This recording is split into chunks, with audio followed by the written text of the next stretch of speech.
با سلام. امروز میخوایم با استفاده از چت جی پی تی برنامه برای اندروید بنویسیم. همونطور که مشاهده میکنین اسم این برنامه کویز هست و امکانات امکان به حساب تعریف سوالات چند گزینه‌ای، نمایش نتایج کاربر پس از اتمام آزمون، ذخیره‌سازی نتایج در دیتابیس، امکان افزودن سوالات جدید توسط کاربر هست. مثلا ما میایم هم سوال هم جوابا رو بهش میدیم و اون به صورت اتفاقی به حساب تصادفی میاد اون سوالا رو از کاربر میپرسه و در آخر امتیازی که کاربر به دست آورده رو نمایش میده. خب اینو نوشتیم، حالا از چت جی پی تی میخوایم که کدش رو بهمون بده.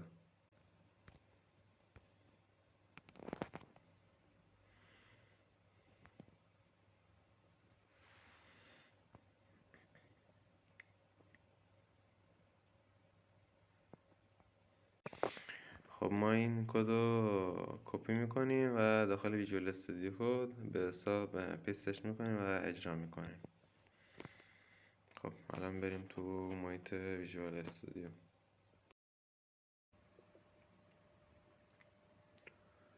خب این کدیه که چت جی پی تی بهمون داده.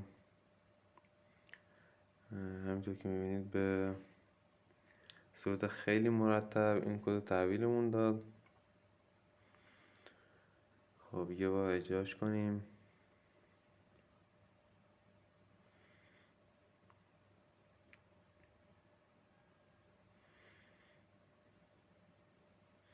خب قبلا من این رو اجراش کرده بودم، چند سوال بهش دادم.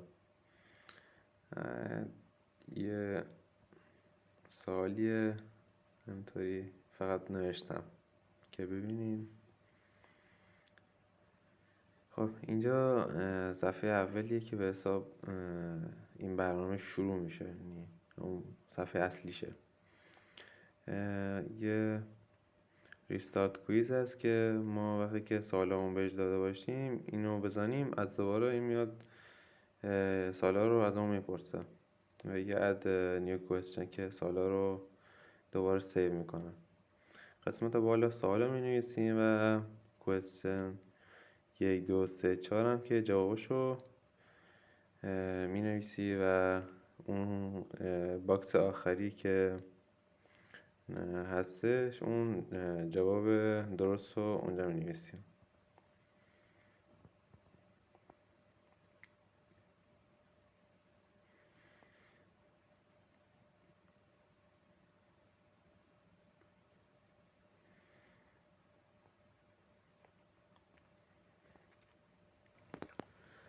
خب حالا جوابشو می نویسیم